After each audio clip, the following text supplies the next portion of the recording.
don't care if you put on a uniform. You can't legislate the heart of a man and his intent, all right? And many times these officers do allow that badge to give them impunity to operate and exercise their racism. Let's be honest here, Steve. Some of them do. By the way, I just find it funny that when I came up and shook your hand, you didn't tell me you were blind this whole time. I was like, I must have woke you up. You could have said, dude, I'm blind. I was like, oh, my bad. I'm sorry. This whole thing. You just throw that out there like a cluster bomb. I'm like, say you should have waved his cane when you came in. I feel like an asshole in the middle of the room. That's what I told you when you said, is he sleep behind the glasses? I was like, no, he just can't see you. Hey, look, I thought you was making a joke. I said, oh my God, here's this condescending asshole here. It's okay. He forget he blind sometimes. I had no idea.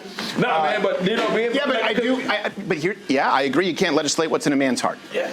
But you can't throw out everything. You can't go, that stat skewed. That black guy from Harvard who was always a liberal who did it twice, it's skewed. You can't throw it out. How often do you see black police killing unarmed white people?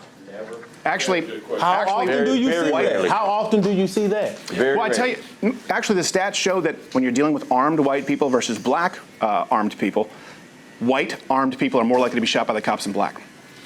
White armed people are more likely to kill police officers. Look at what happened in Kansas where those 5 police officers. Let's call the stats a wash on that. Here's what I do know. Everyone wanted the body cam footage, and I agree. I was like, we should have body cam footage. We should have accountability for police officers, right? And we were to believe after the era of, remember, we went through Trayvon Martin, Tamir Rice, Mike Brown, obviously George Floyd. There were so many that you could use as examples.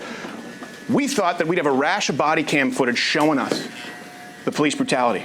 You haven't seen body cam footage of note in the last year. Once that footage came out, it's about a 20-to-1 ratio where you see someone getting violent with an officer. We have not seen what we thought we would see. And now people are going, okay, so maybe not the body cam footage, right? We thought we'd see all the abuse. Wait a minute. Before you jump off of that point, what about the body cam footage where we see white people and white police and the white citizen is being belligerent with the police, but the police showing extreme restraint in dealing with that person. Whereas black people will reach for your wallet, bow, you get shot. I got a phone in my hand, bow, you get shot. And I'm not doing anything. And bow, you get shot. The stats don't reflect it. But white people are being killed in record numbers right now, and they're pissed. And if you keep just not listening to them, look, like you said, white people in the majority of this country, you have young white people who are getting more and more mad. I'm just telling you the truth. What they mad? And they have the guns. They're mad because this thing.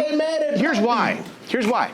They go, look, I'm 12 times more likely to be killed by a black person than you are a white person. And you go, well, that doesn't count. They go, look, my dad's business got burned down. Yeah.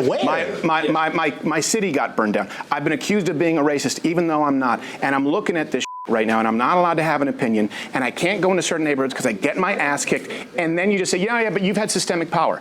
That is a surefire way to breed racism. Let's be frank about that, Steve. Now, first of all, here's why I disagree with you emphatically, right? Number one, when it is historically proven when there are riots, and this is the crazy part, most times we as blacks, we tend to riot in our own neighborhood for the same reason why we're not 12 times likely to kill a white person, because of that fact that the penalty is going to be much harsh, okay? If black people were really the